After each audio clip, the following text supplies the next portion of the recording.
All right, good evening, everybody. Thank you so much for coming on here and for joining us for our East 72nd Street Association Council District 5 Democratic Candidate Forum. I'm going to let Valerie Mason, the president of our East 72nd Street Neighborhood Association, lead us off and talk a little bit about what we do, who we are, and why we are hosting this event. And then I'll come back and I'll talk about the format and we'll get things started. Good evening, everyone. Right now, there are more than 200 of us participating in this panel discussion tonight. The East 72nd Street Neighborhood Association was formed back in 2016. It seems like just yesterday. And we are a not-for-profit group that is involved in all facets of the community, whether it just be on the Upper East Side or all over New York City. We are involved in all issues that affect our community acutely and the larger picture of New York City and beyond. We have thousands of members, and we hope you will come and visit us on our website, on Facebook. And we are so delighted to have so many of you join us this evening to listen to the 7 candidates who are on the Democratic side running to fill the Council District 5 seat. It is an open seat this year, and so we wanted to start this dialogue tonight. Just a little bit more about us. We will be hosting our neighborhood day on April 11th. It's a Saturday, and then there are so many issues which affect this community that we don't think that tonight will be enough to cover all of them. So we are planning to having another evening with the candidates on May 6th. So please put that in your calendar. All I want to say is that we're looking forward to this discussion. The chat room is disabled. Please understand that we are not going to cover every single issue. This is going to be a little bit of a smorgasbord tonight to entice you to get to know all the candidates better. But we hope to focus on some issues that we know affect our community and that we hear all the time all about. So I will kick it off to Cameron, who will explain how we're going to proceed this evening. And Cameron is our Director of Community Engagement. Go ahead, Cameron. Thank you, Valerie. And before I get started, I just want to give Valerie a lot of credit here, the president of our organization. She's the one who can pull an event like this together, get all the candidates here, and has made us into a powerhouse neighborhood association. So props to her. And we're really excited to be doing this, to have all the candidates here, and hopefully to be setting precedent for other neighborhood associations going forward over the next few months into primary day in June. The anticipated run of show here is about till 8:30. We're really not going to try and keep you any longer than that. And we're going to try really hard to stay on schedule. And we will be interjecting with candidates if they're going over time to make sure that we do stay on schedule. We're going to start with opening statements. They're going to be a minute long for every candidate in randomized order. And then after that, we're going to go into 4 different specific subject rounds. So we're going to do homelessness first, then we're going to talk about the blood center expansion plans, then we're going to talk about the Esplanade, then we're going to talk about police reform and public safety. And in each of those sections, every candidate is going to be asked a question that'll have about a minute to answer. It'll be very similar across the board. And then hopefully that will leave us some time for a little follow-up and back and forth, which I think, especially on Zoom forums, we don't always get that follow-up. We don't always get that back and forth. So, try and get people to clarify, explain a little bit more what exactly is being said. Then Valerie's going to lead a lightning round. We're going to go through, I think it's about 8 questions now, yes or no, or one-word answers of sorts, trying to get some quick stuff that you can learn a little bit more about the candidates' positions on a variety of issues, and a little bit more about who they are. And then I will lead a round where we ask every candidate a uniquely tailored, individually specific question, maybe about something their campaign is really focused on or something about they've said in the past. And that'll be a minute-long answers. And then if we have time, and hopefully we will, we'll have some closing statements, and that will be it. But we're really excited for tonight, and we're ready to get going with opening statements. So we'll start with Julie in the randomized order. So Julie, you're going to have 1 minute, please, and the clock will start when you begin speaking. Okay, well, thank you so much, Valerie and Cameron, for organizing this forum. I'm running for city council because the city's in dire crisis, and I believe we need strong, experienced leadership, particularly with 35 out of 51 open council seats. I've served as commissioner, starting in the Bloomberg administration, and have led 3 different city agencies, serving as Commissioner of Consumer Affairs, Commissioner of Media and Entertainment, and as the city's census director, where I'm proud to say we beat almost every major city on the census to deliver billions for our city. Previously, I served as a 7-year community board chair. I'm also an adjunct professor at Columbia, where I teach a course on New York City government. I'm running for city council because I want to help our district and our city out of this crisis. And on a personal note, I'm a proud mom and a 3rd-generation resident of the district. I would be so honored to be your city councilwoman. Thank you, Julie, and thanks for keeping that under a minute. And now we're going to go to Kim Mascaritolo. Hi, thanks everybody. I'm Kim Mascaritolo. I'm a journalist, a longtime community advocate, and an organizer. I'm running for city council because we've seen what happens when the most powerful figures in New York City are left unchecked. If we're going to recover from COVID-19 and get New York City back on its feet, we're going to need accountability and not more of the same failed leadership. As a journalist and an activist, I have never been afraid to speak truth to power or to stand up to powerful interests.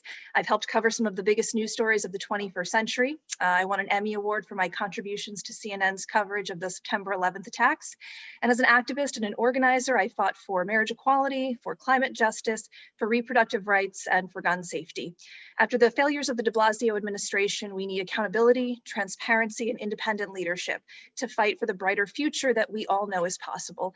I'm ready to bring a journalist's eye to City Hall to bring that accountability and that honesty, and I would be honored to be your next city council member. Thank you. Thank you, Kim. And now we're going to have Marco Tamayo.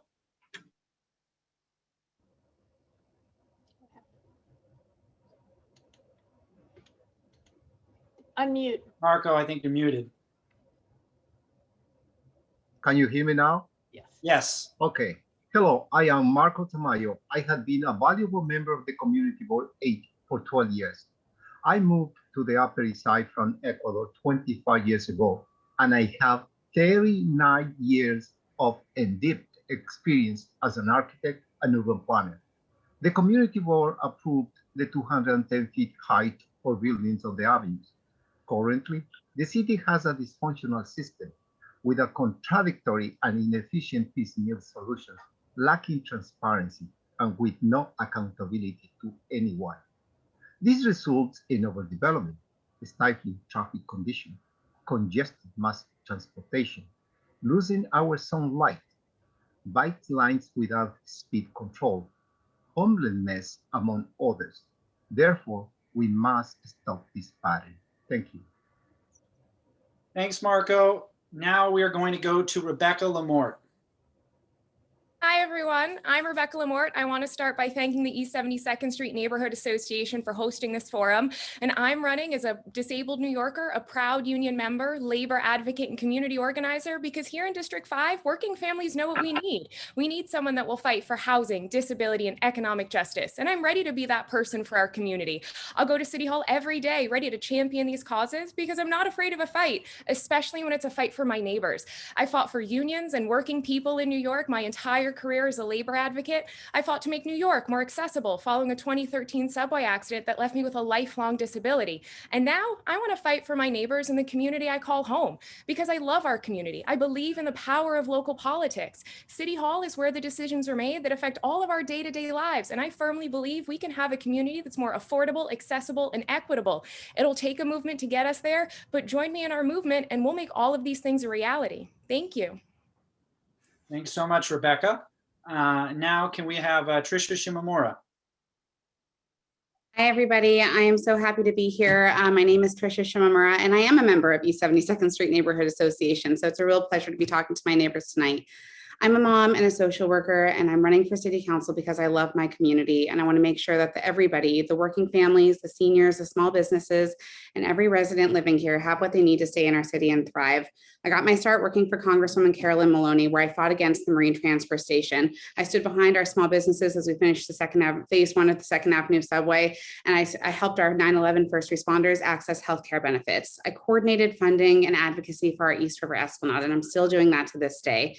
I've spent the last 6 years working on our community board and on Community Board 8, where I'm the first vice chair now.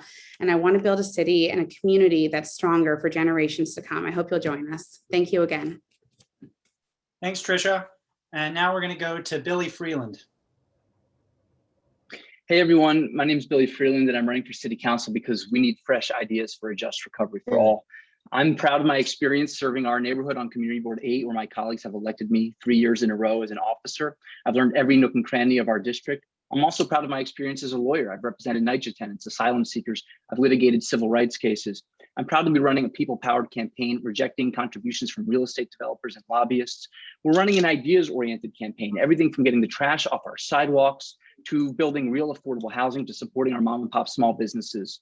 All of my policies are written out clearly on my website, billyfreeland.com. And I want to expand on the transparency and accessibility and accountability of Councilmember Kalos that he created in his office with First Fridays, regular office hours. I'll expand that. I'll add to it, pairing it with pro bono legal clinics for tenants and small business owners. At the end of the day, this is about fresh ideas and trust. I hope I can earn your trust, and I hope I can earn your vote. Thank you all. Thank you, Billy. And last but not least, Chris Sosa. Thank you, Cameron. My name's Chris Sosa. I'm a former aide in the Democratic caucus of the New York State Senate, where I worked on important legislation, including the New York State DREAM Act, and ensured that we kept the pieces moving, kept the bills coming, and delivered for the people. I worked on the CUNY Law program to assist families who were facing eviction and were facing deportation by providing free legal services from our district offices. I understand as we face the largest crisis our city has faced in my entire lifetime, that we need leaders with moral courage.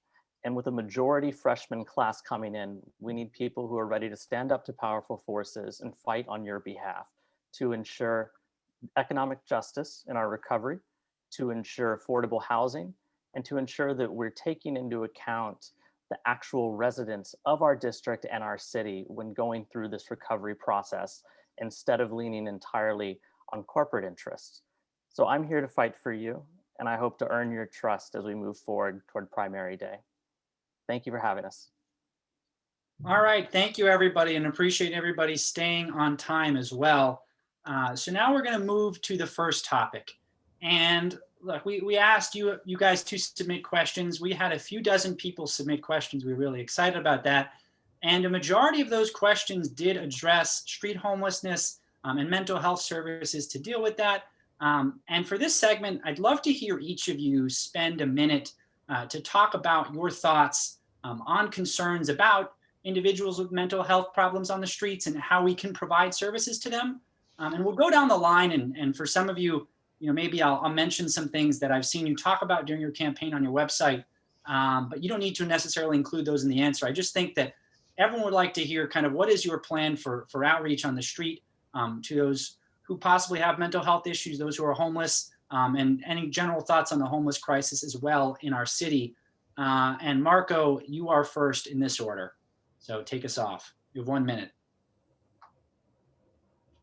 Unmute. Marco, you're on mute.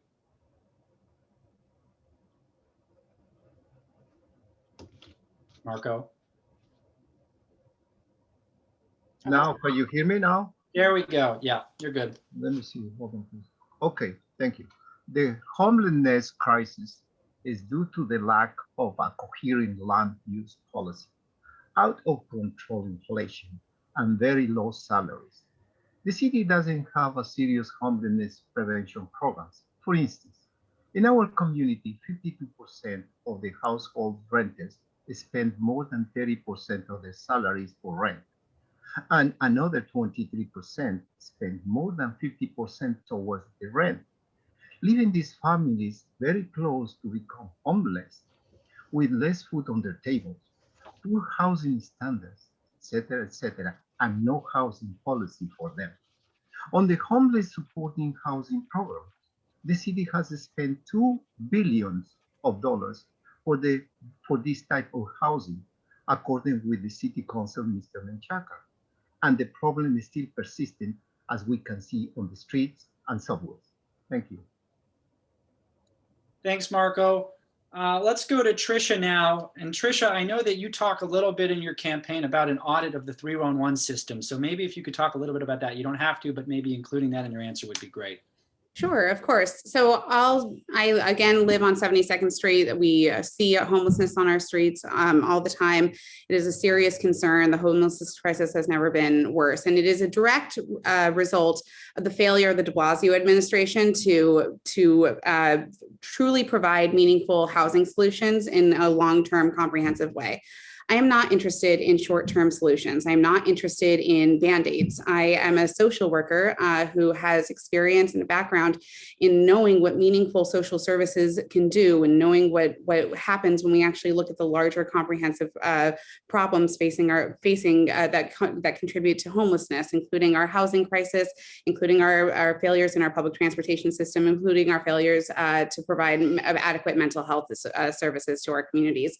I will just say for 311, I think that this is a good start. I do not like how our 311 system is right now. I think it doesn't give enough accountability to on our agencies. I don't think that it provides enough transparency for how our concerns are actually being addressed. And I would audit the 311 system to create a more responsive system. Thank you, Tricia. On to Billy, and Billy, I know that you talk a little bit about care response teams during your campaign. So maybe mentioning that and linking mental health services to the police and how you would deal with that would be great. Yep, thanks. This is a really important question. This is a moral issue facing our city. The fact is that last night, 35,068 adults and 16,617 children slept in homeless shelters and thousands more slept on the street. It's true that there is a mental health component, and this city has never seriously addressed serious mental illness. I want to pursue the model of Eugene, Oregon, Denver, Colorado, that moved mental health response calls out of their police departments. They saved money, but more importantly, they've been successful. Rarely, if ever, in the case of Denver, they've never had to call police yet in their 6-month pilot for mental health calls. But fundamentally, we solve homelessness by providing people with homes. The city must build permanent supportive housing like the type I live 500 feet away from. This works. It provides services for people. It gets people a roof over their heads. It brings stability to their lives. That's what we have to do as a community.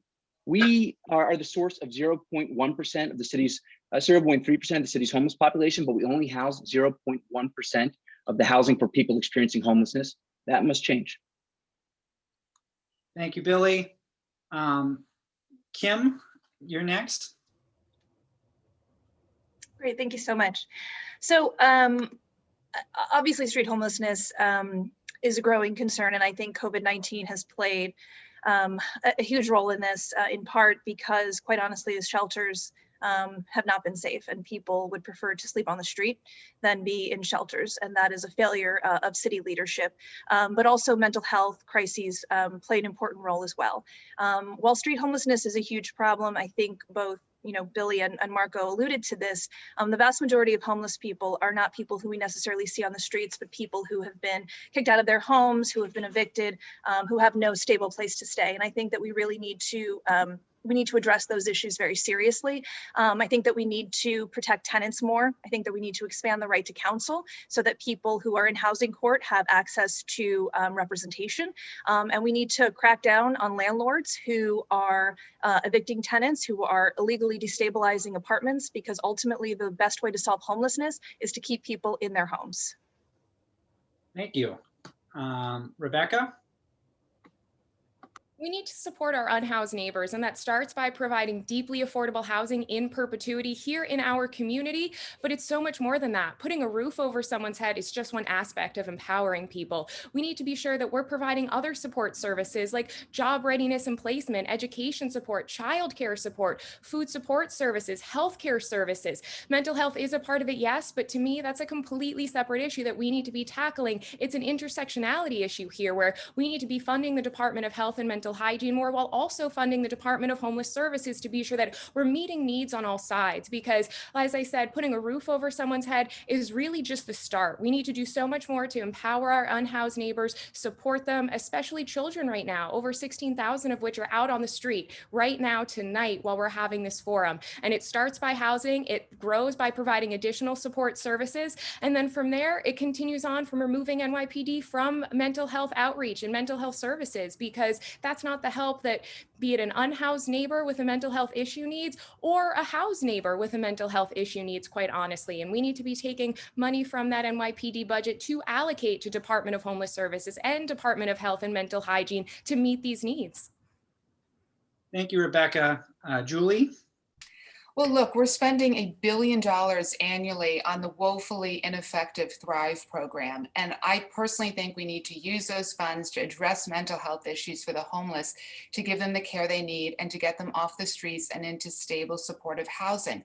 But let's go further. Let's re-examine the $3 billion shelter budget. We have to evaluate every city contract with homeless service organizations and add performance stipulations to all future contracts. If they're not delivering results, they don't deserve city funds, period. Also, there are over currently a dozen city agencies addressing issues regarding homelessness. These agencies are completely siloed. They need to be integrated. And then, of course, we need to provide more housing vouchers, rental assistance, and we can pay for this with federal stimulus dollars, as well as the increased funds from the census. Thank you, Julie. And now again, sorry, not last but not least, Chris. I think you're doing this on purpose, Cameron. I think it's incredibly important that we remember homelessness is a policy choice. There is no reason why we have the levels of street homelessness that we have in this city. And it comes down to resource allocation and prioritization. Oftentimes we conflate mental health concerns with homelessness issues. And while it is true that people experiencing street homelessness often are dealing with mental health concerns, sometimes it's caused by the homelessness. It's not that people are unhoused because they are experiencing mental health concerns. We need to do more than just create a rotating shelter system. And while I absolutely support the construction of shelters as a stopgap measure, we need to get people into permanent affordable housing and public housing. We need to expand the right to counsel program to ensure that people are represented by lawyers and aren't being thrown out of their homes. Well over 80% of people who have access to a lawyer are not evicted from their home. So we need to make sure that we are keeping people who are housed in their homes. We need to fund new, affordable, and public housing for people that are not housed right now. And we need to stop accepting homelessness as a status quo. There is no reason to be pushing our neighbors onto the streets and leaving them there. It's just wrong. All right, thank you, Chris. So we have a few minutes for some follow-up. I guess a lot of you mentioned supportive housing, and there is some supportive housing coming right up in the 90s. So I'm assuming, but let's just get everybody on the record, everyone supports building supportive housing within District 5. I'll go down the line. Marco, do you support that? Yes. Tricia? Yes. Billy? Yes. Kim? Yes. Rebecca? Yes. Julie? Yes. Chris? Absolutely. Okay, great.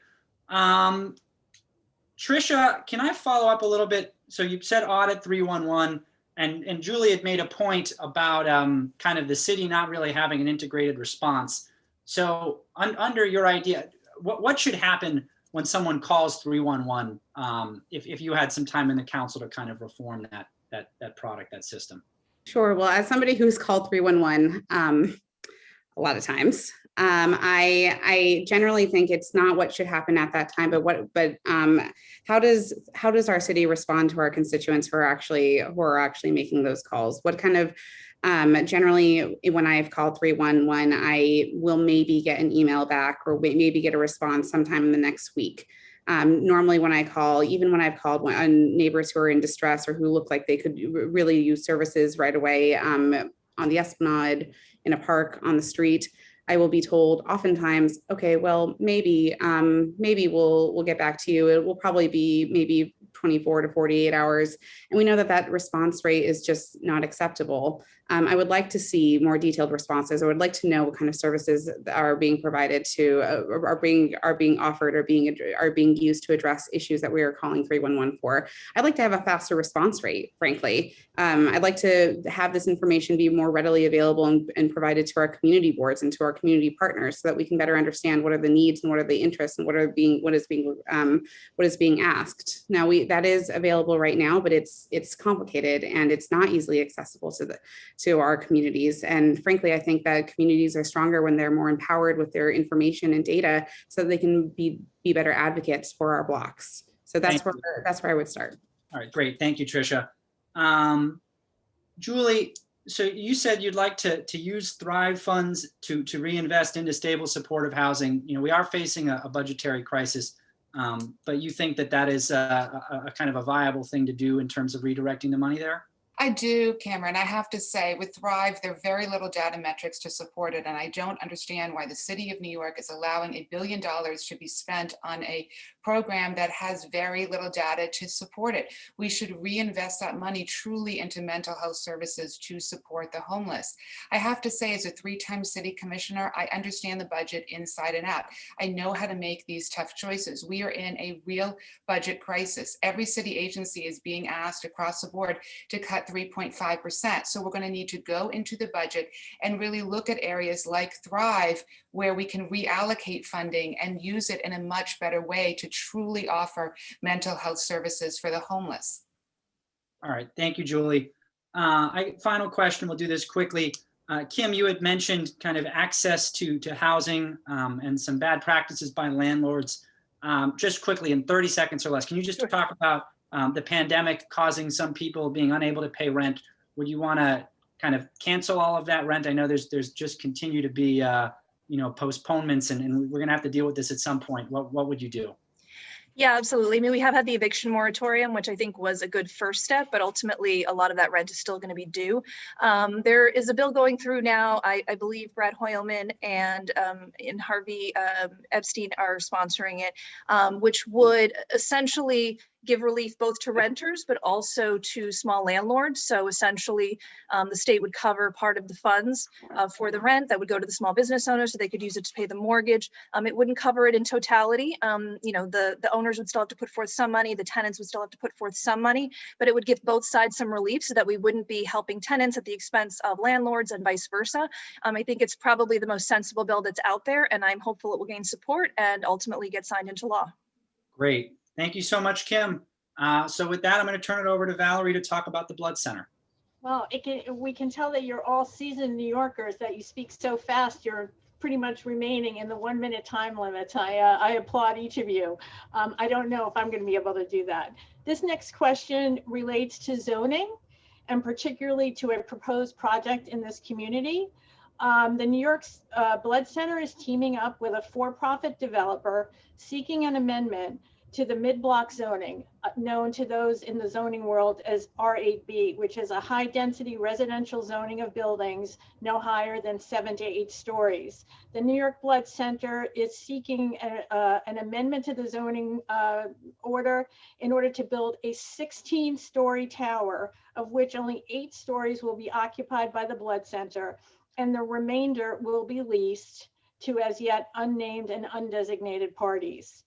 Community Board 8 has already registered its opposition to this project even before the commencement of the ULURP proceedings for a variety of reasons, including traffic concerns, permanent loss of sunlight over one of our few open spaces, and a variety of other concerns relating to the school that is on that block. Where do you stand on this issue? And you can take this question a little bit however you want to take it. But what we want to know is this: if you are our elected representative and this community is against this project, how are you going to fight with the community to stop this override of a residential zoning ordinance that has been in effect for over 35 years? So we're going to start with you, Julie. Wonderful, thank you. Well, first of all, the New York Blood Center does important work, but let's be honest about what this proposal really is, which is an absolutely unacceptable ask to rezone a quiet mid-block with a 16-story, 330-foot office tower. I'm proud to be the first candidate to unequivocally speak out against this project. I also filed comments with city planning. As a 7-year community board chair, I understand ULURP inside out, and a mid-block rezoning violates the central tenet of zoning policy.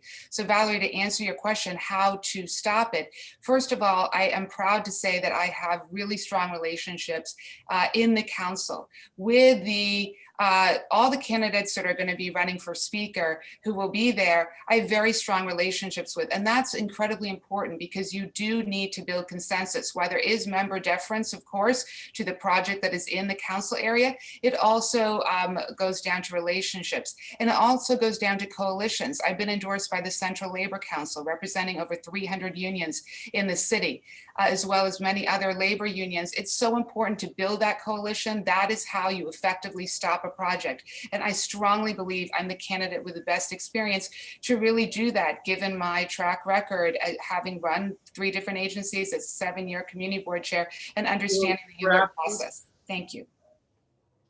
Okay, Chris, how about you? Like Julie, I was among the first candidates to speak in opposition to this project, and I filed a statement of testimony against it at the first opportunity.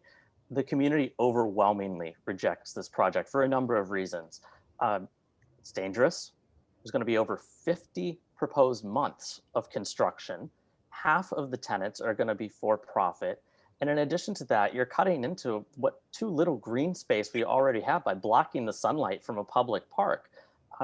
I simply don't believe that there's any reason to violate the residential character of this neighborhood for a project that we don't need and that the community is widely rejected.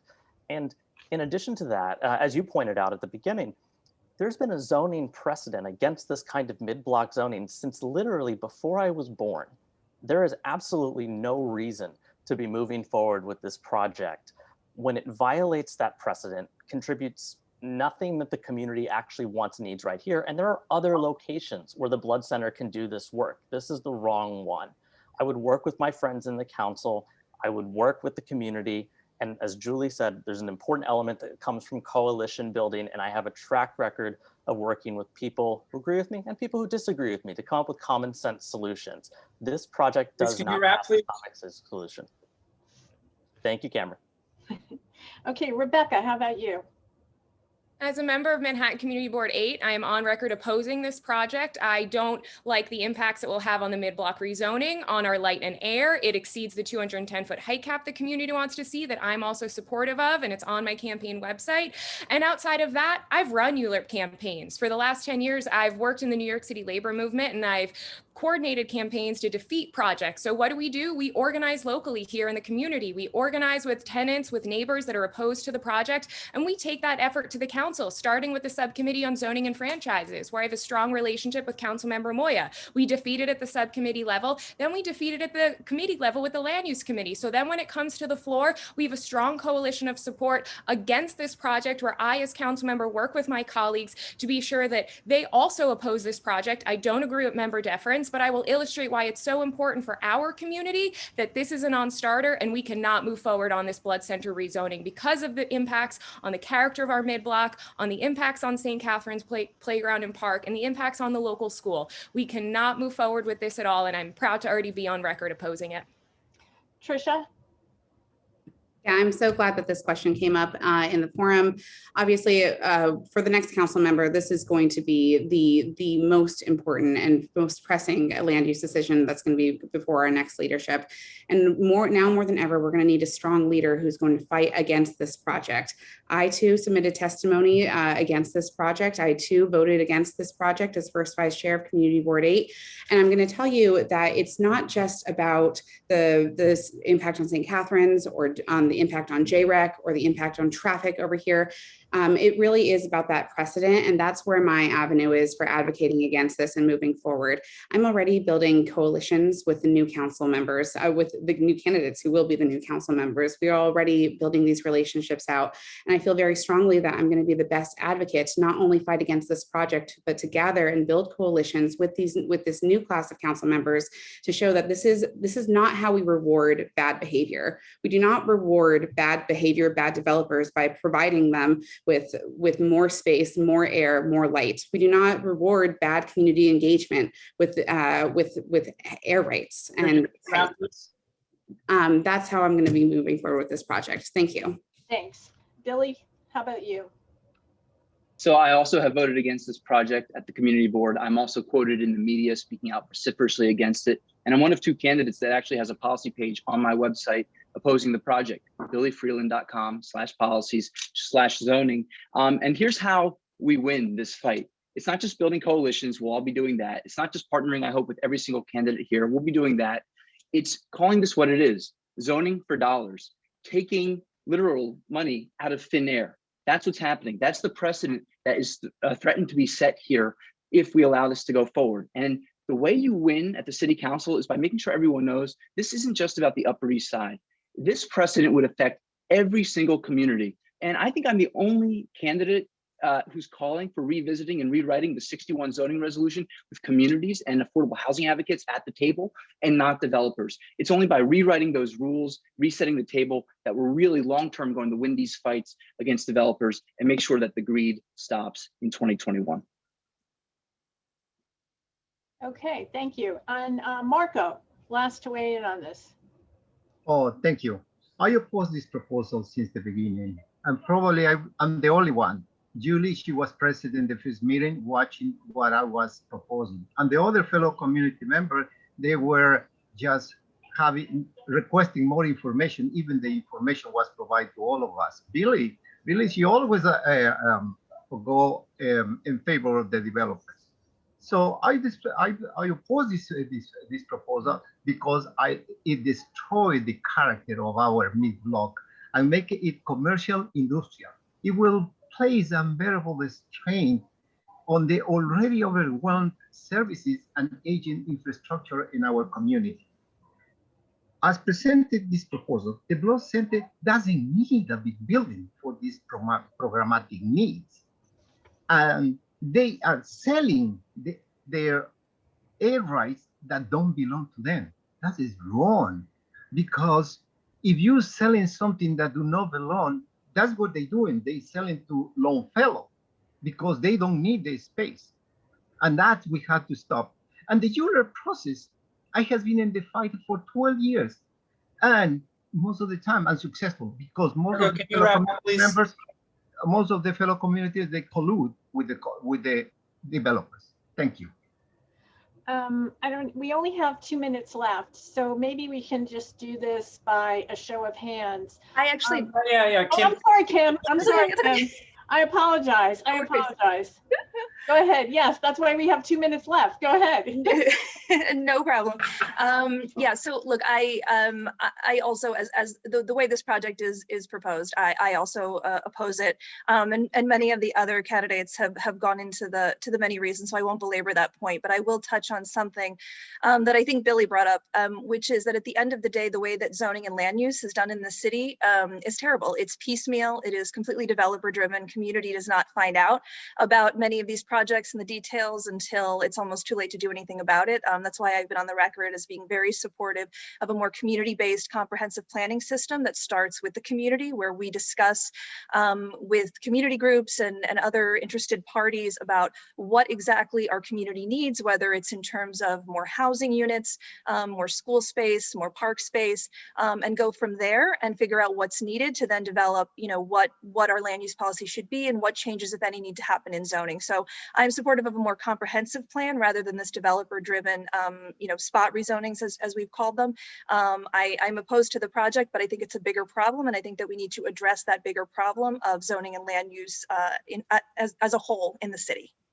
Okay, let me just, we don't have a lot of time, but I would be remiss if I didn't bring this up and sort of following up on your point, Kim, which is, you seem to be saying that land use should start at the community level. What does that mean for all of you in view of the speaker's master plan proposal? Are you for or against, or do you think that there is a different way to go? And we don't have time to tell us the different way, so either for and against different ways. So Kim, I'll have you start there first. Go ahead.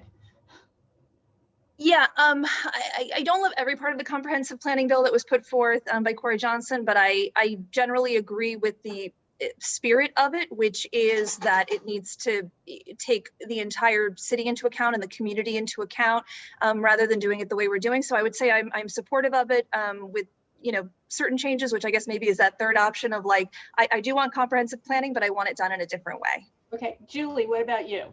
We definitely need to reform ULURP. I've been speaking about it for years, but my concern with that bill is it actually takes power away from the community boards, which I don't support. Rebecca? In principle, I support the concept of comprehensive planning for land use, but similarly, I'm too concerned about the impact it will have on local community input. So I want to see something done differently. Also, I'm not happy with how it leaves out workforce issues for the comprehensive planning. We can't ignore the people that are going to be building and operating these developments. And it's really important that we have equity and accountability for them with wages, with safety, with responsible employers, all of that. So there's a lot more work that I want to see done. And also, the council is on their way out. I think it's disingenuous for them to put forth such a bold plan when they're not going to have a hand in implementation, and they should really leave it to 22, where we can enact a really robust, revolutionary land use overhaul that changes ULURP and empowers communities so much more so. Marco, for the master plan, or is there another alternative? Well, the master plan, as a planner, this is the more reasonable proposal. And most of the people, they cannot talk about because they don't understand what is comprehensive planning. This planning actually is one of the best alternatives. The only problem is we have to improve the community participation. And that we can improve. If we do that, we can reach greater goals. Planning, one of the biggest problems is you cannot plan for 10, 20 years. The problem is while you are moving in the right track, the developer is always moving in the opposite direction. And when the plan is finished, the city already run in the wrong direction. Okay. So this planning is one of the best. I understand what she's talking. The lady, the representative, the city council, she's an expert, and I think we can be very successful. And myself, as a planner, I can have a good input in this process. Okay, thank you. But what about you, Billy? I think we need comprehensive planning, but I don't think this legislation is it for a few quick reasons.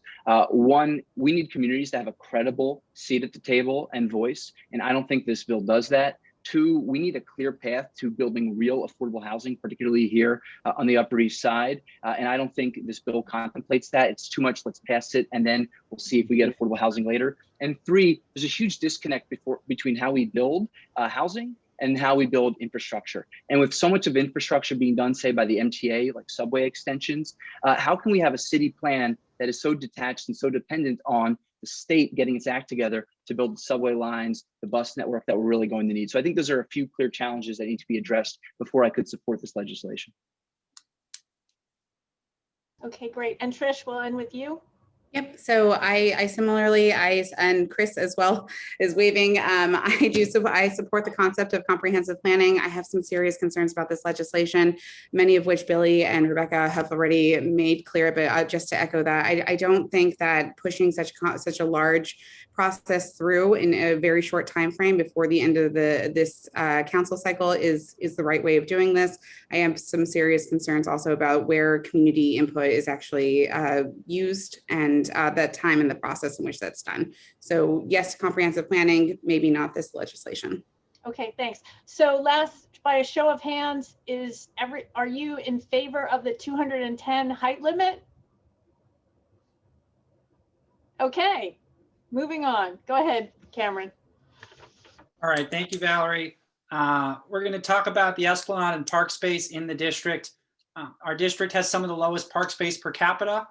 Many of you know that, have been talking about that, and it's something we hear from a lot of residents. Our association's been focused on the Esplanade, improving the conditions there for some time now, and we're strong believers in the need for better park space for the entire Upper East Side, especially the eastern portion. So on this one, I just love for each of you to take a minute and really try to stick on time to talk about your vision for park space on the Upper East Side, maybe your plans for resiliency for the Esplanade, maybe your plans for Rupert Park, for making the Esplanade in better condition, John Jay, whatever it might be. But we'd all like to hear kind of your plans for park space. And so with that, let's start with Kim. Okay, great. So yeah, I live right near the East River Esplanade by Carl Schurz Park. It's wonderful. I was out there this afternoon in the beautiful weather. It is an absolute treasure for everyone who lives in Yorkville or really, anywhere on the East Side. I was really excited to see that the city is going to be putting in over $200 million into the Esplanade, particularly closer to East Harlem, which I'm excited about.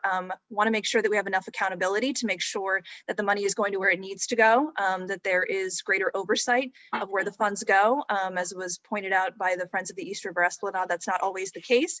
I know the community board has passed a resolution in support of a full inspection of the entire Esplanade, which, as we know, has been plagued with sinkholes and other problems, the seawall falling into the water. So we need to address that. And then I would love for us to get creative, doing something like they do in Paris. The mayor there has created sort of artificial beaches along their waterfront in the summer by cleaning the water out and giving folks in the summer an opportunity to cool off and really enjoy themselves in the heart of the city. So I would love for us to figure out what the issues are, solve the problems, and then get really creative in how to better utilize our waterfront space.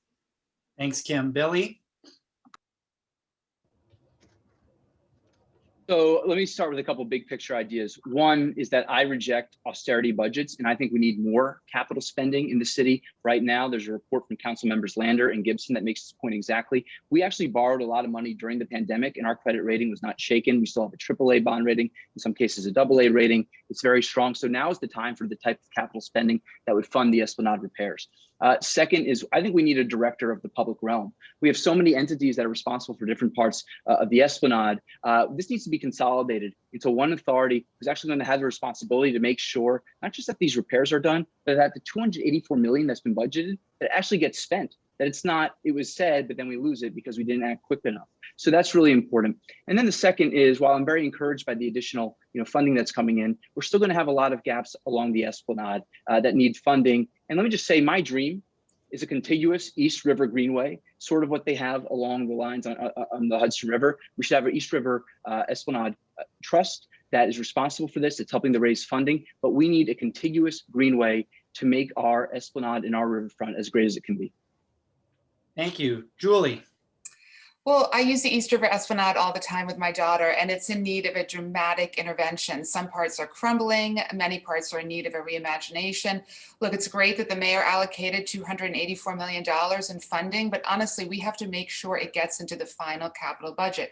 We saw last time when money was supposed to be spent on the Esplanade, specifically $75 million in 2019, that it wasn't because of the park's arcane procurement process.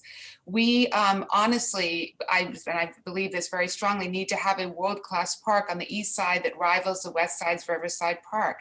As a three-time city commissioner, I know that I can break through this park's procurement process.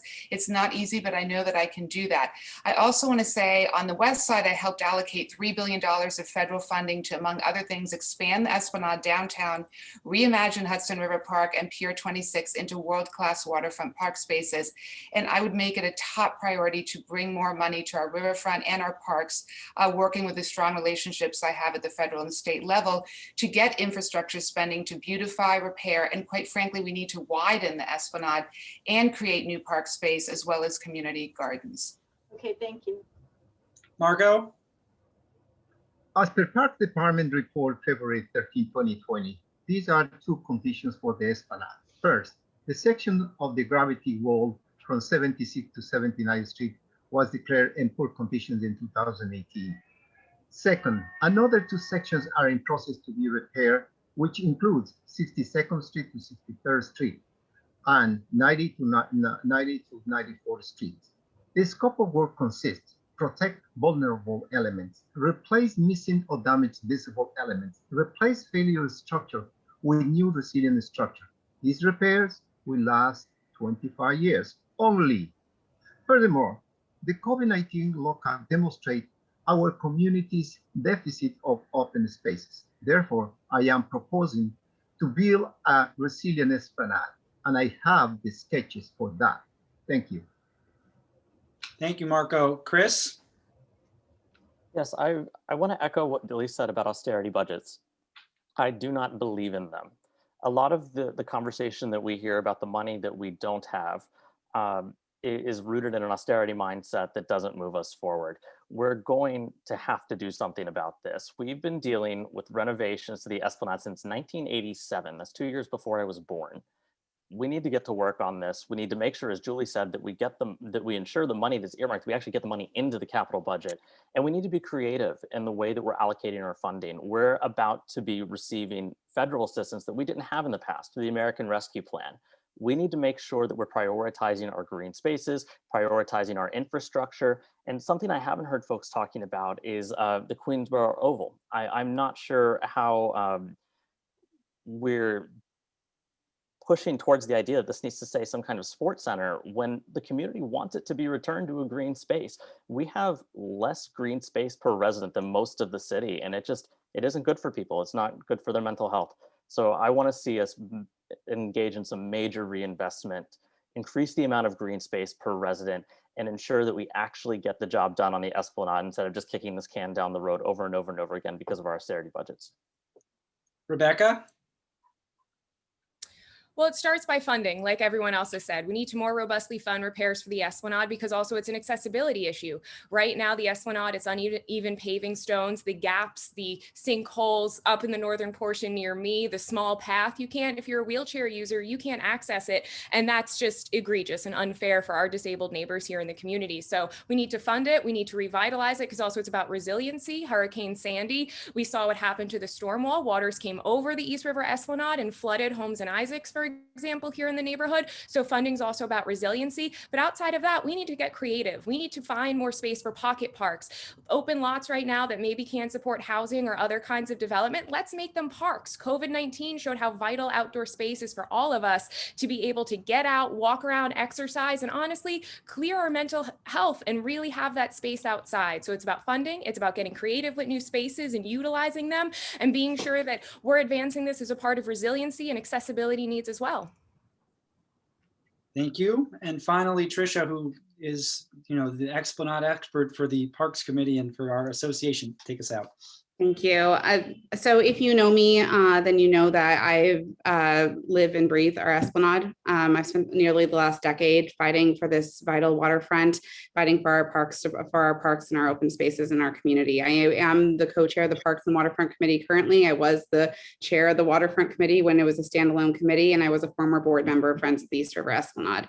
This is my near and dear to me, and it's my heart. We do, of course, need to make sure that the sinkholes are filled, but more importantly, we need a new engineer report to look and assess the entirety of the Esplanade now to make sure that we're not missing any weak points along the waterfront. Of course, we need to increase water access to potable water throughout the Esplanade, and yes, add opportunities for programming, add opportunities for public art. As Jennifer Retner says, the Friends of the East River Esplanade, we need to find areas to surprise and delight. Now, Cameron, you also talked about all of our parks, and I'm just going to say with my last few seconds that I have plans to redesign Rupert, redesign John Jay, and really make the most of our public open space. These spaces are taking care of our families, our seniors, and every resident of the Upper East Side, and I'm going to protect them and enhance them.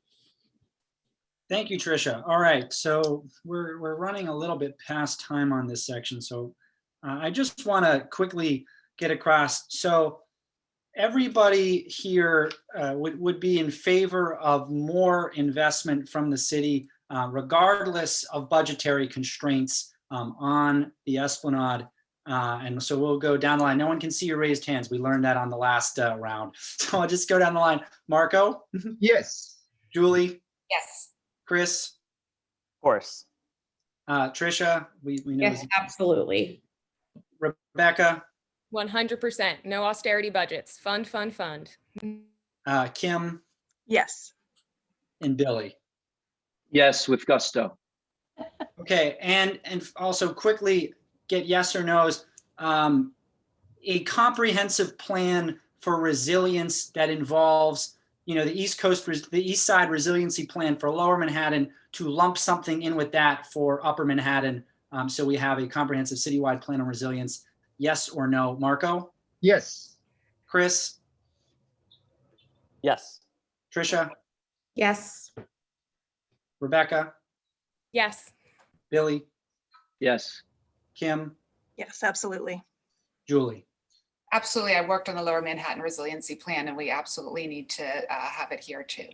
Well, lots of agreement amongst this group, I got to say. Maybe this next section will bring some disagreement on police reform and public safety, or very least the lightning round will. But Valerie, you're up. Okay, so this past New York City budget reflected cuts to the New York Police Department budget totaling $1 billion out of its $6 billion budget from the year before, and transfers of some of the NYPD duties to other agencies. If you were in the city council, would you have voted for these cuts? Do you think they are too little? Do you think they were just smoke and mirrors, not enough? Or do you think we need more money for police? Not to influence the way you're going to answer these questions, I will tell you that on a daily basis and with many of our meetings with the 19th precinct, our residents have overwhelmingly felt that they should see more NYPD in this Council District 5, and that for as densely a populated area as we are compared to other parts of the city, we are actually under-policed. So we'll start off with you, Kim. Great, thank you. You know what, I did support, I would support those cuts to the budget. I will say this, I actually agree that we don't see police on foot enough in the community. I'm a big supporter of community policing. My father was a police officer for 20 years. I think it's incredibly important that police are a part of the community, that they are seen in the community, that that people know them, that they know community members. But I think it's a little bit of a misnomer to think that adding more budget puts more police in those circumstances on the street. A lot of the money to the NYPD that that we are talking about cutting would be overtime for police officers who are working at protests. And I think that there is a lot of opportunity to cut that overtime. I think we could take police out of things like homeless outreach and dealing with mental health issues that would allow them to spend more time actually, you know, working to keep communities safe, working to solve crimes, and shifting some of that funding to social workers and community outreach workers that have more of a specialty in dealing with those issues. So I think that there is a way to cut the budget while not affecting safety, allowing the police to do the job that they are supposed to do, and getting real experts to helping people on the street who really need that help. So that's how I feel on the issue. Okay. How about you, Chris? I believe that throughout this pandemic, it's quite obvious that we've seen an increase in crime.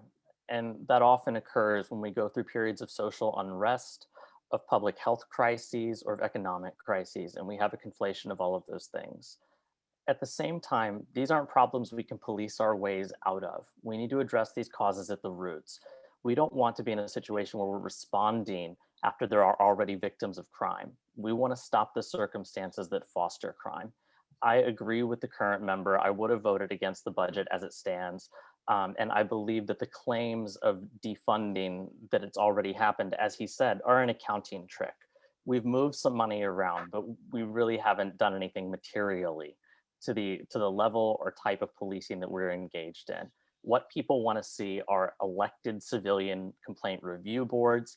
People want to see more trust between the community and police, and people want to see more safety in their communities. And we may have different ideas about how to do that, but at the end of the day, we all agree on something, which is that every last one of us wants our kids to grow up in a neighborhood that is safe.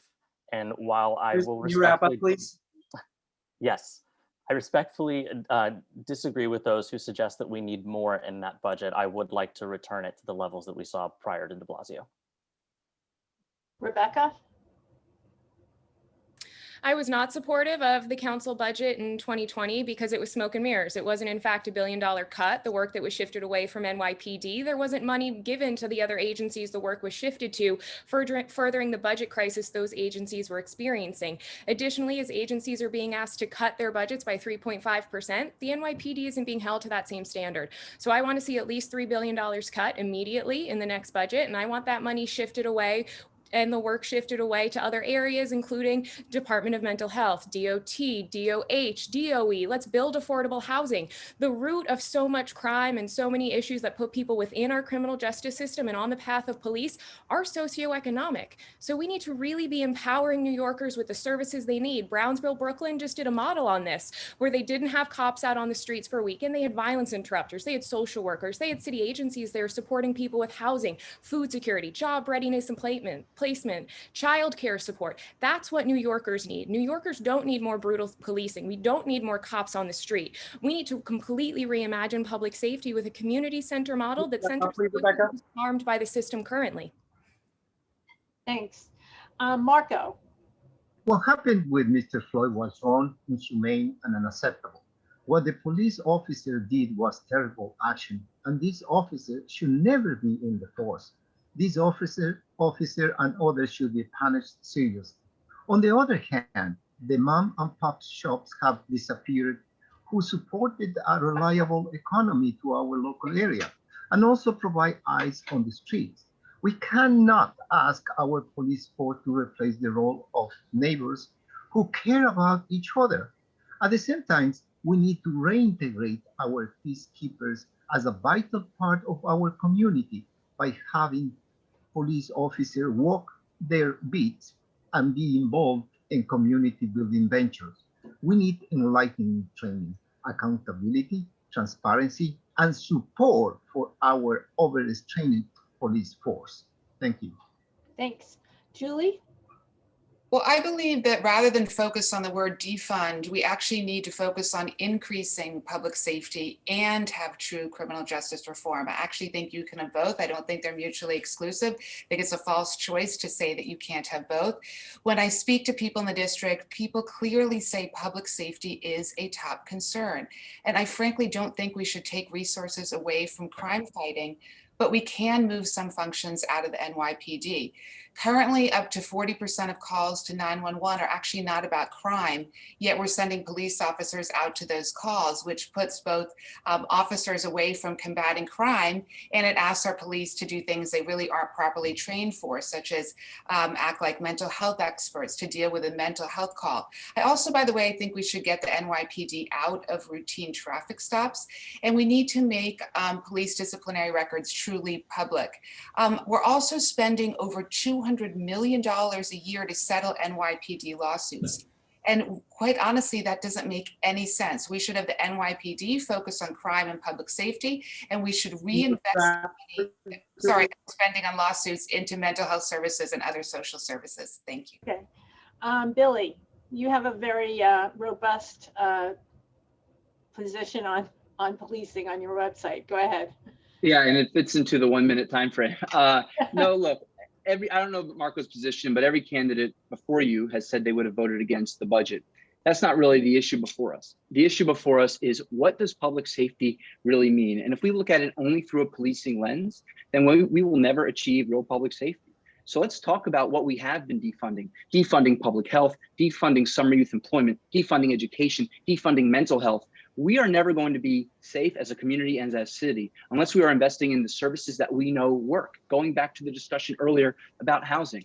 And one of my lodestars on this topic is the former Chief Judge of New York State, Jonathan Littman, no radical, who said the consequences of just even a few days in jail are losing your job, education, reputation, and sending someone to jail for even a short period of time makes it more likely that they will return to jail in the future. We must be asking ourselves, are we making ourselves safer by perpetuating a cycle of incarceration, or is there a better way forward? And I think I'm the best candidate positioned in this race to craft that path forward. I have the experience as an attorney. I've represented clients, for example, prosecuted under the racist.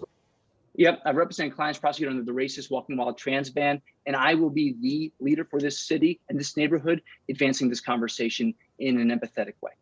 Well done, Billy. Trisha. Yeah, so I'm a mom. I push my stroller still down the street. I obviously have very serious concerns about public safety. At the same time, I am a social worker, and I ultimately believe that we should be reforming the NYPD, and we should be directly reallocating funds to those who are most in need: students, seniors, working families.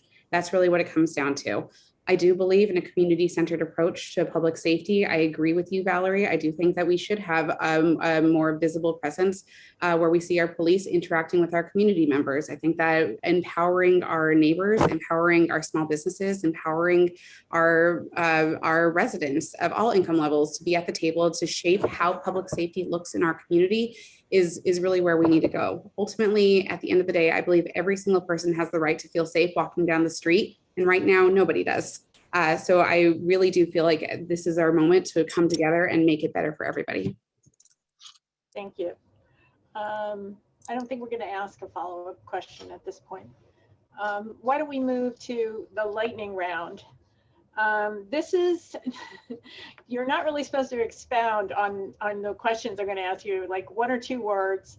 It's treated almost like a cross-examination question in a trial where you just say yes or no or 2 things. So I think you'll get the hang of it from where we start. And for everybody who's watching, the idea really is expand from these words by checking out the candidates' websites, and obviously I'm sure they'll take Q&A on their websites further on all of these topics. So tell us the 2 most important quality of life issues facing District 5.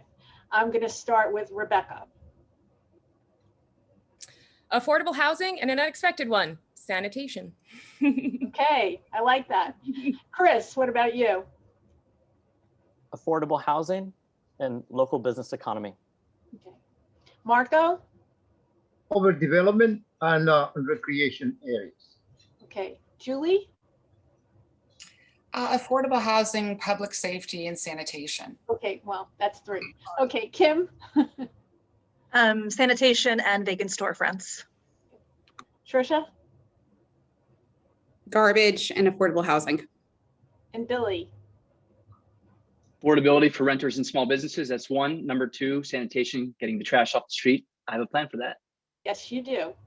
I'm only saying that because I looked at Billy's website. Okay. Second question. Assuming you're elected, congratulations. You have your choice of committees on the council. Which one, if you had your choice, would be your first? Julie. Definitely government and oversight, and really holding city agencies' feet to the fire. Okay. Rebecca. Housing and buildings. Okay. Kim. I said this before, sanitation. I want to figure out ways to get the garbage off the sidewalks. Marco. Land use. Okay. Chris. Housing and buildings. Billy. Environmental protection. I want to be a leader in fighting climate change, which New York City has to do with Washington stalemated. Trisha. Housing and buildings. Okay. We haven't talked about this topic at all tonight. Do you support the use of the SHSAT or another type of exam as part of the admissions criteria for the specialized high schools in New York City?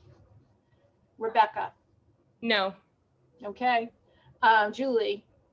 I believe you can't rely only on the test. You need the test in a range of factors, grades, essays, recommendations. Okay. Chris.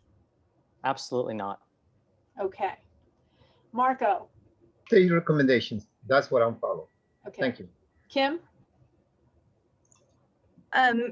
If we use a test, it has to be in conjunction with other factors, like grades, recommendations, things like that. It can't be just the test. Okay. Trisha.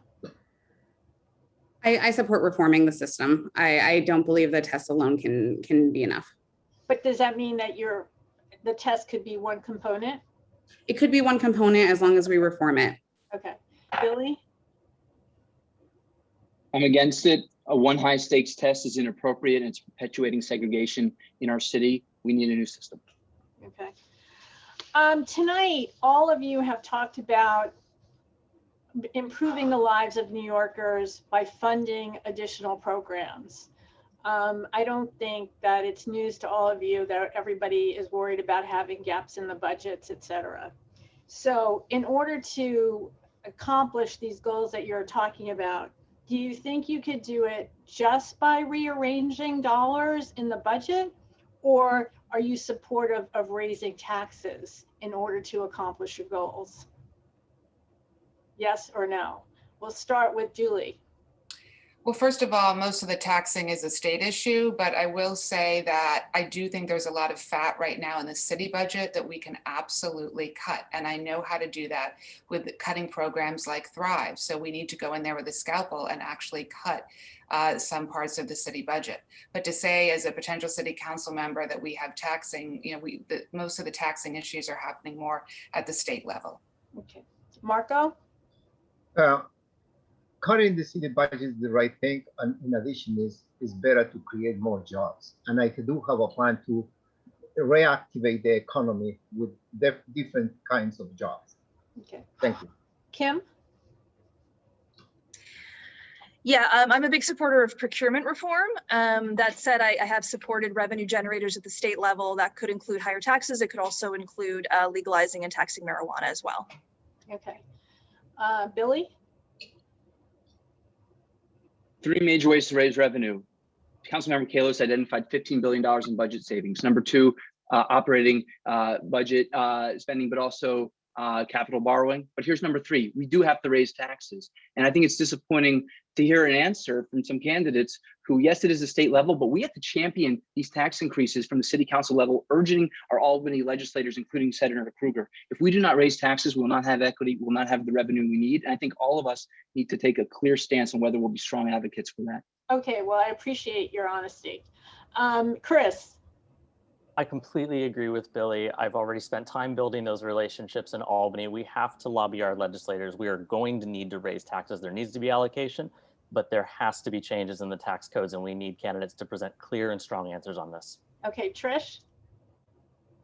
Look, on the city side, I think that there are areas in which we can cut. I think that that's where we should be focusing. I agree with Kim on procurement reform. I agree with looking at these budgets. Frankly, I'm not happy with where we are with where each agency is cutting. So I don't think it should be equal across the board. I think that we should really be looking at it agency by agency and see where we're cutting to get the money. Rebecca, did I get your answer on this one? Not yet. So we need to trim the fat at the city budget, move on procurement reform, but we also need to increase taxes on wealthy New Yorkers. They've made more money during COVID, as data shows, and we need to bring that revenue to the state. We also need to legalize adult use cannabis and tax that. We need to legalize online sports betting and tax that. We need to pass bills like the stock transfer tax. I've coordinated campaigns in Albany for the last 4 years, so I have a wealth of contacts up there ready to go, work, and be a part of the bully pulpit to make sure we're bringing this revenue to the state so we can plug the gaps in our city budget. Okay, so let me follow up with this lightning round. I'll start with you, Rebecca. At what level, give me the income level that you're the earner that you're going to increase taxes on? 1 million and more. Is that combined or individual? That's a good follow-up. Combined or individual? Individual. Okay, Billy? $500,000 individual. Okay, Trisha?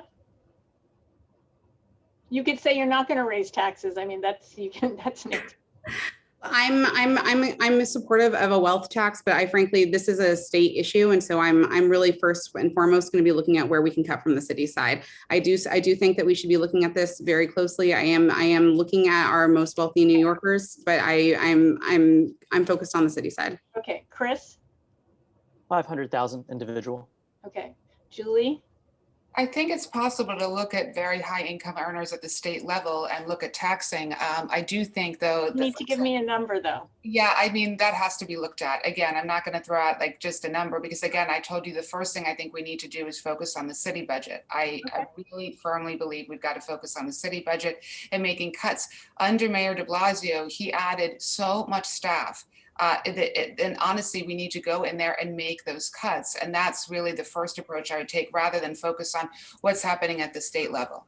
Okay, Marco? Well, you know that I'm opposed that to raise taxes. Okay, Kim? Yeah, with the caveat that this would have to happen at the state level, I'd be supportive on a tax of 1 million individual and higher. Okay.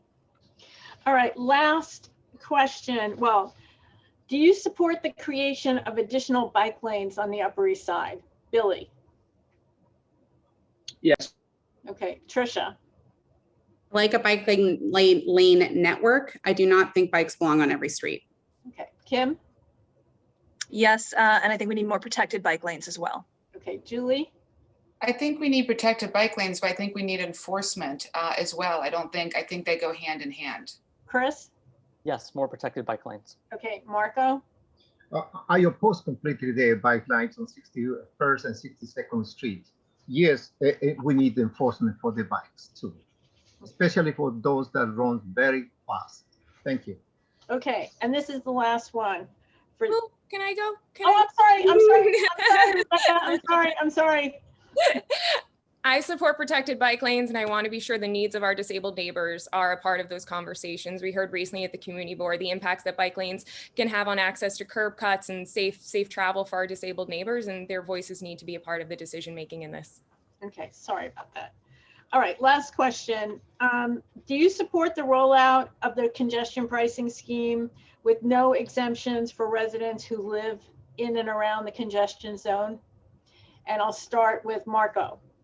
Congestion pricing, the biggest problem is create inflation and then affect directly to the low income families.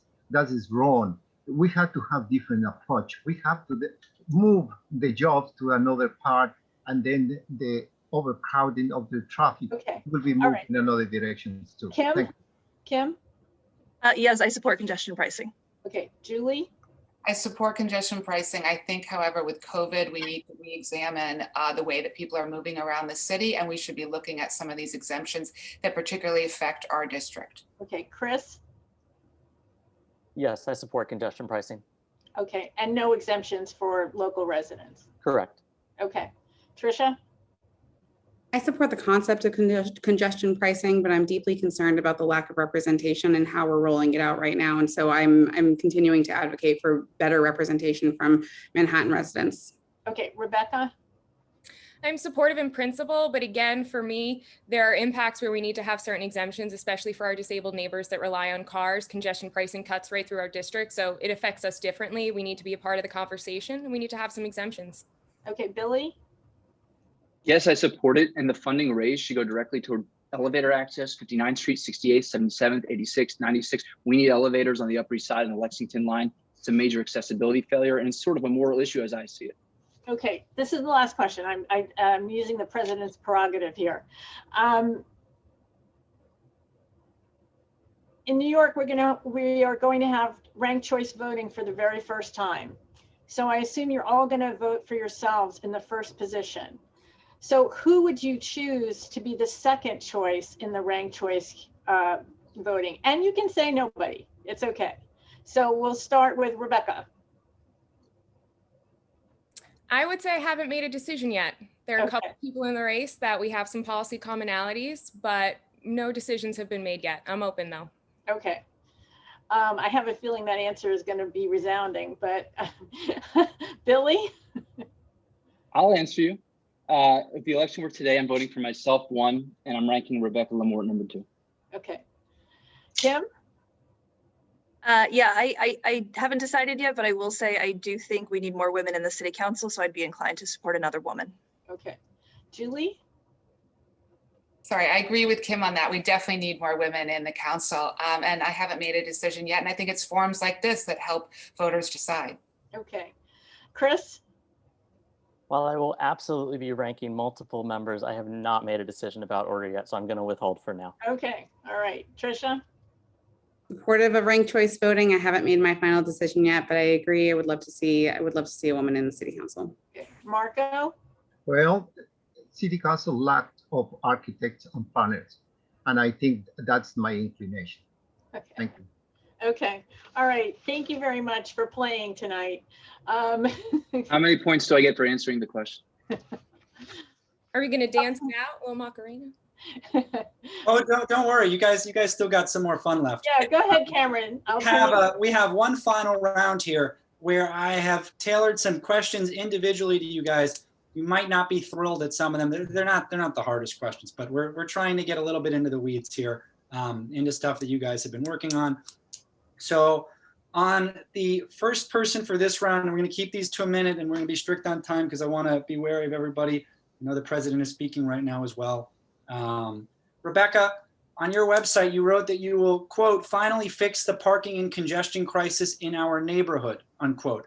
Can you please elaborate on how you would do that and what role congestion pricing would play in those plans, despite congestion pricing possibly causing there to be more congestion right above the congestion line?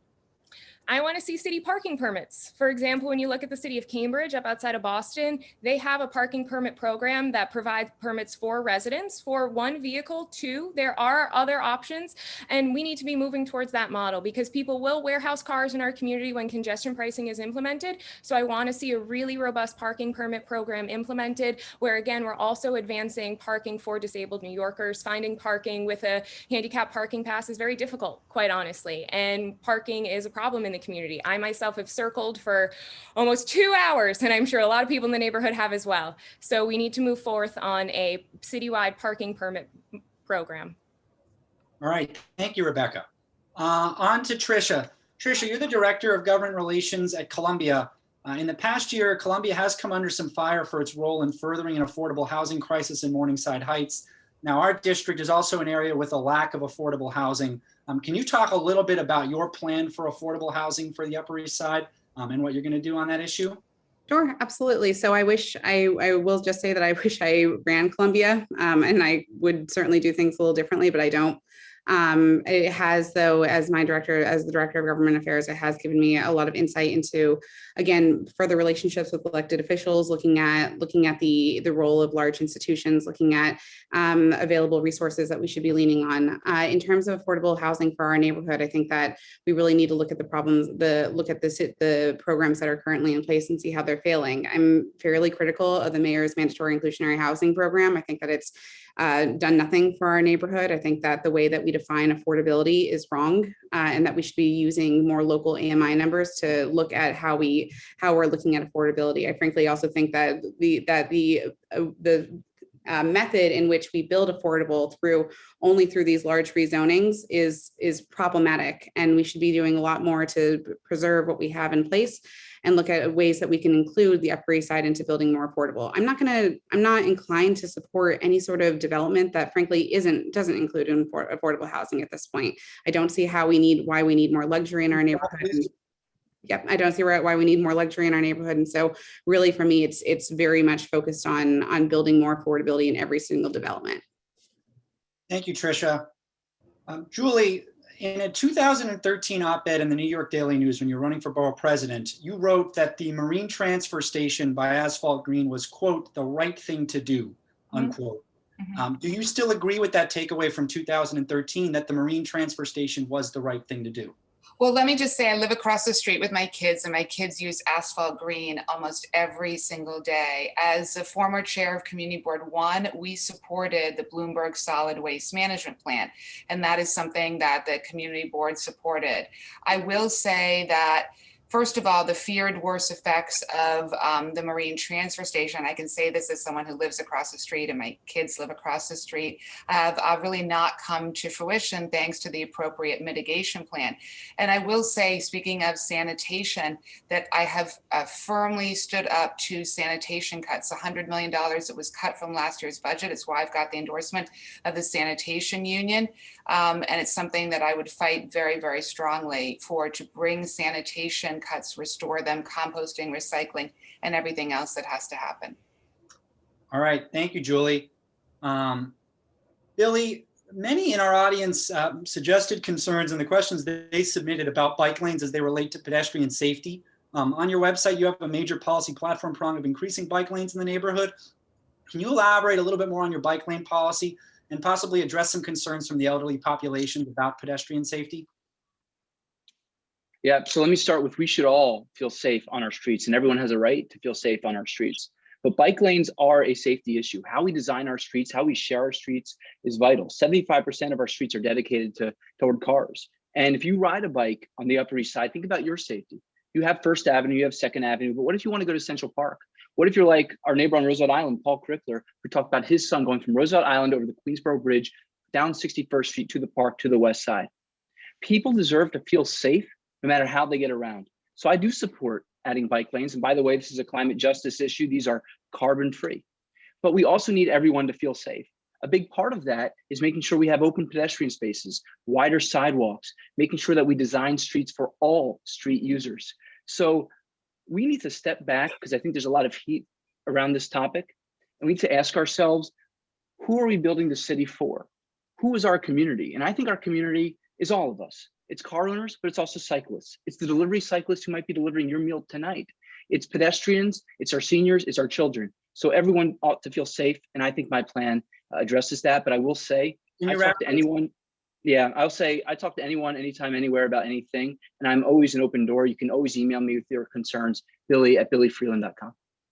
Thank you, Billy. Kim, you've spent a lot of your activist time focusing on small businesses. You founded Yorkville Buy Local, and your campaign has put out an extensive small business policy. In addressing the retail vacancy crisis, are you willing to support a vacancy tax on landlords? And are you willing to implement a full scheme of commercial rent control?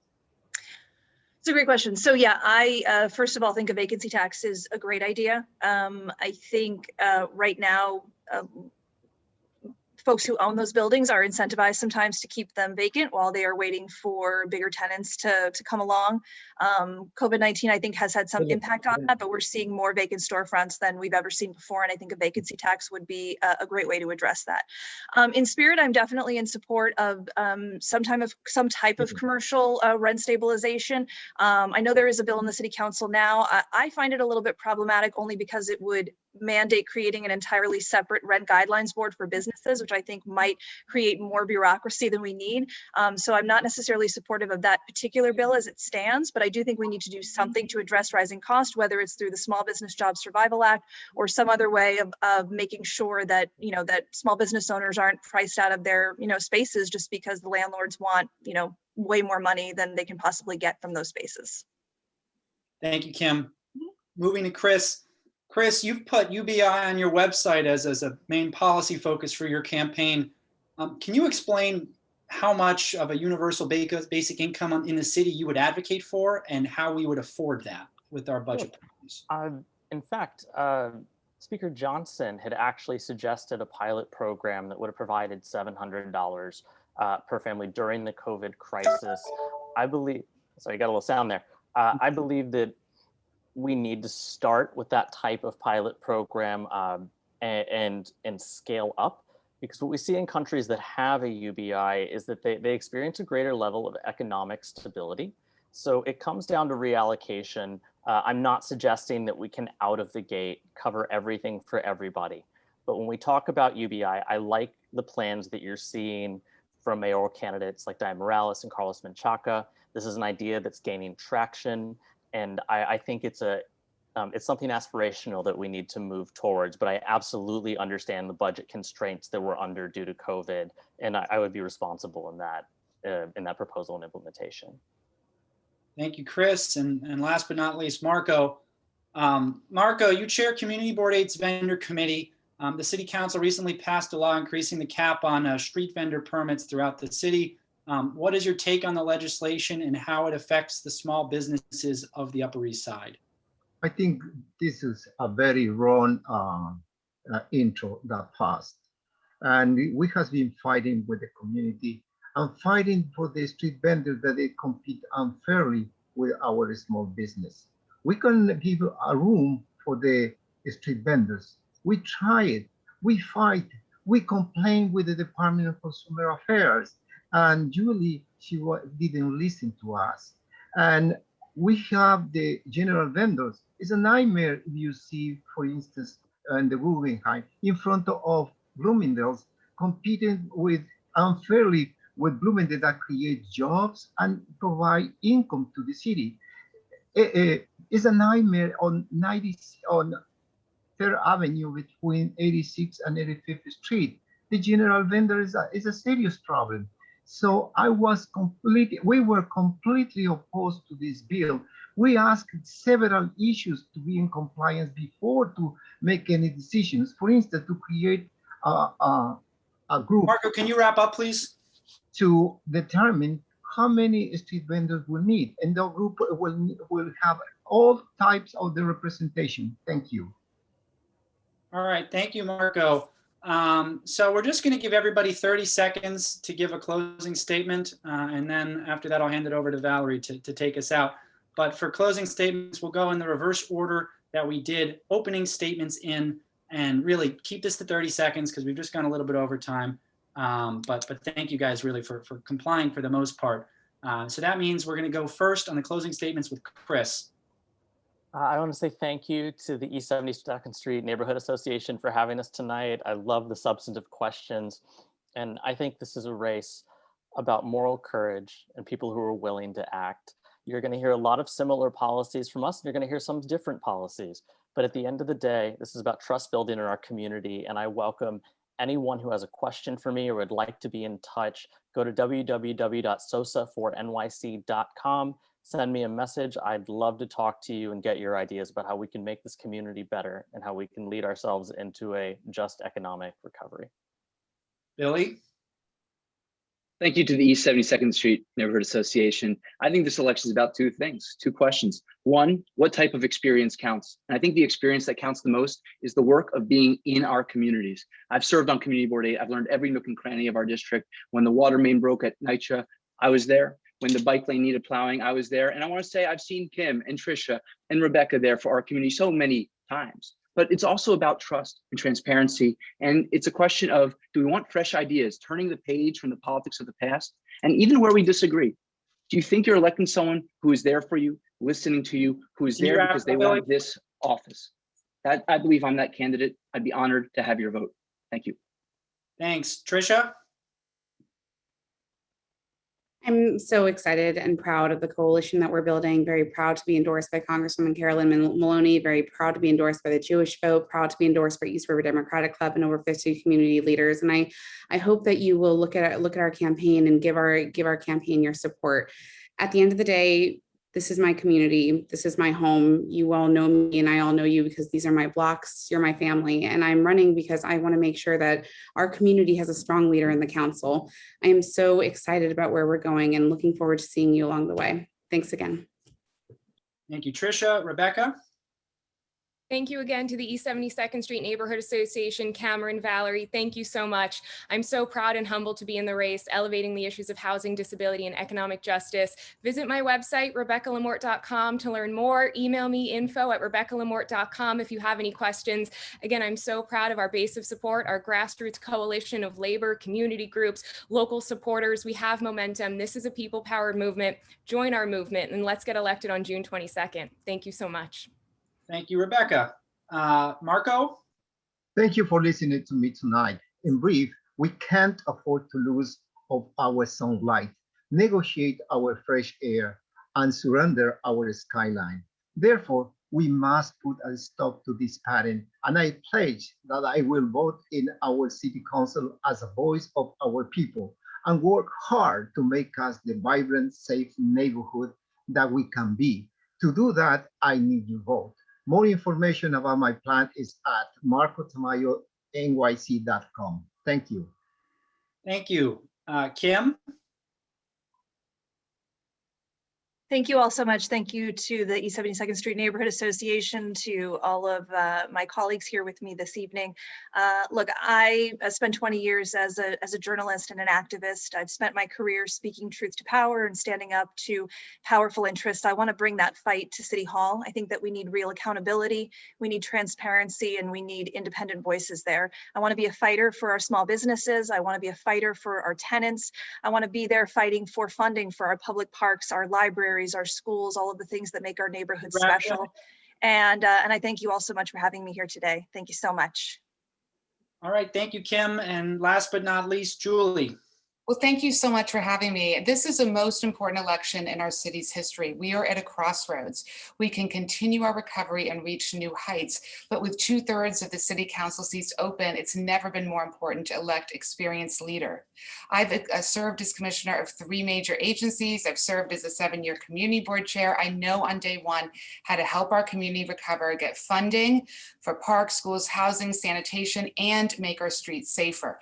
That's why I have the broadest and most diverse coalition of endorsements, including the Teachers Union, the Lexington Democratic Club, the Central Labor Council, Congressman Jerry Nadler, Tom DiNapoli, and many others. Thank you. All right, thanks to all the candidates. I just wanted to say that I really appreciated the discussion tonight, and I'm going to turn it over now to Valerie, our president, with the last word and to really wrap things up. Well, thank you so much for joining us tonight, all of the candidates. And, and we had over 230 people, 230 Zoom call-ins. So if we multiply that by 2, watching at every location, that is a lot of people who live in Council District 5. We are honored that everyone joined us, candidates and audience alike. We invite you to join us on our Done in a Day on the Upper East Side on April 11th. I can tell you that many of the candidates came to our last one. It's an opportunity. We're inviting all the candidates back, and we're inviting all of the people on the Upper East Side who would like to come and join us and meet them up close. Also, you can see the candidates having their petition signed all along Council District 5. I know that they are encouraging everyone to come out and get to know them. As many of the candidates said, this is an extremely important election for New York City. We will be holding, again, an additional forum on May 6th. And we also urge everyone to learn about ranked choice voting. There will be many programs which will be talking about it. You should learn how to do it from a mailing capacity as well as when you go into the booth, because that's going to be very important as well. Thank you again, and have a great, safe night, and everyone be well. Thank you so much. Thank you, Valerie. Thank you, Cameron. This is great. Thanks, everyone. Bye-bye. Thank you, Bye-bye. everyone. Night. Be safe, everyone. Be well. Thank you so much. Thank you all.